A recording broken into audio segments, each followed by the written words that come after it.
మహిమ కలుగుగాక. ప్రియ దేవుని బిడ్డలారా, ప్రతి ఉదయకాలం ఈ దినం దేవుని వాగ్దానం చూస్తూ దేవుని మహిమపరుస్తున్న ప్రతి దేవుని బిడ్డ ప్రత్యేకమైన వందనాలు. దేవుని బిడ్డలారా, దేవాది దేవుడు ఈ రోజు మనతో ఏం మాట్లాడుతున్నాడు చూద్దాం. హెబ్రీయులకు రాసిన పత్రిక 13వ అధ్యాయం 16వ వచనం చదువుకుందాం. ఉపకార ధర్మము చేయ మర్చిపోకుడి, అట్టి యాగములు దేవునికి ఇష్టమైనవి.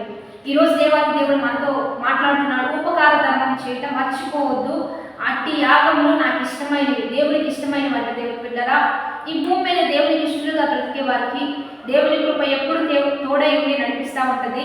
మరి సర్వోన్నతమైన స్థలములలో దేవునికి మహిమ, ఆయనకి ఇష్టమైన మనుషులకు ఈ భూమి మీద ఎప్పుడు సమాధానమే ఉంటుంది. శోధనలో, ఇరుకుల్లో, ఇబ్బందుల్లో, కష్టంలో, నష్టంలో దేవుడు ఒక శాంతినిచ్చి నెమ్మదినిచ్చి వాళ్ళు బ్రతికింప చేస్తూ ఉంటాడు. కనుక శ్రమలు రావు, ఇబ్బందులు రావు అని చెప్పట్లేదు, కానీ శ్రమల్లో కూడా నేను సమాధానం ఇస్తా, ఇబ్బందులను కూడా నేను తప్పించగలను అని దేవాది దేవుడు తెలియజేస్తూ ఉన్న విధమును బట్టి ఏం తెలియజేస్తున్నాడంటే ఉపకార ధర్మం చేయ మర్చిపోవద్దు.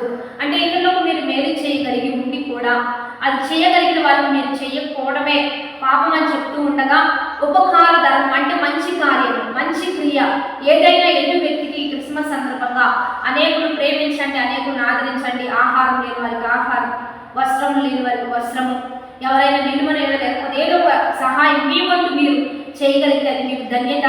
మీరు దేవునికి ఇష్టలైన వారు, మీకు దేవుడు ఖచ్చితంగా మీ విషయంలో దేవాది దేవుడు జోక్యం చేసుకుంటాడు, మీ విషయంలో దేవుడు కార్యం చేస్తాడు.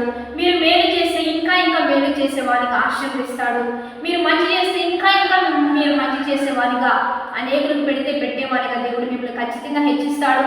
ఇది దేవుడికి ఇష్టమైన కార్యం. క్రిస్మస్ సందర్భంగా అనేకులు ప్రేమించండి, అనేకులను ఆదరించండి, క్రీస్తు ప్రేమ ప్రకటించండి.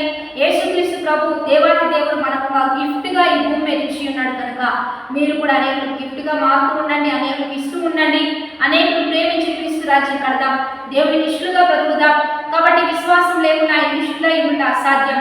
విశ్వాసం అనేది క్రియారూపంగా చూపిద్దాం, దైవికంగా నడుద్దాం, ఆత్మీయంగా బలం పొందుదాం, ప్రార్థన చేద్దాం. పరిశుద్ధ మహోన్నత గొప్ప దేవ, ఇచ్చిన బలమైన వాక్యం బట్టి నీకు మహిమ. ఎంతమంది వాగ్దానం చూస్తున్నారో ఈ వాగ్దానం అంతా బిడ్డలకు జ్ఞానంగా వారి జీవితంలో అలవర్చి నడుచుకునే విధంగా గొప్ప కార్యం కలిగించాయ్యా. ఏ విషయంలో వారు వేదన పడుతున్నారు, ఏ విషయంలో కుంగిపోతున్నారు, నీకు ఇష్టలుగా బ్రతుకుతూ ఉండగా ఆ విషయాలను బట్టి వారి పట్ల గొప్ప కార్యాలు జరిగిస్తూ అనేకులు ఇచ్చేవారికి ఆశీర్వదించయ్యా, అనేకులకు పెట్టేవారికి ఆశీర్వదింపచేసి అనేకులను ఆదరించే వారిగా ఈ క్రిస్మస్ సంతోషకరమైన దినముల్లో అన్ని రీతులుగా నీకు ఇష్టకరంగా బ్రతుకున్నట్లుగా సహాయం చేస్తూ బర్త్డేస్, మ్యారేజెస్ జరుపుతున్న వారికి శుభములు ప్రకటిస్తుంది. గొప్ప నామానికి మహిమ తెచ్చుకోమని, ప్రతి విషయంలో వృత్తి వ్యాపారాలు చేయకుండా అన్ని దీవించి మరి ఏసునామం పేరిట అడిగి వేడుకుని ప్రార్థిస్తున్నాము తండ్రి. ఆమె మంచి లైక్, షేర్, కామెంట్ చేసి దైవికంగా సిద్ధపడండి. ఈ దిన వాగ్దానం షేర్ చేస్తూ ఉండండి. రెండోదిగా ఉదయకాలం 4-5 నుంచి ఆరాధన జరుగుతుంది. కలుసుకోండి, దేవుని స్తుతిద్దాం.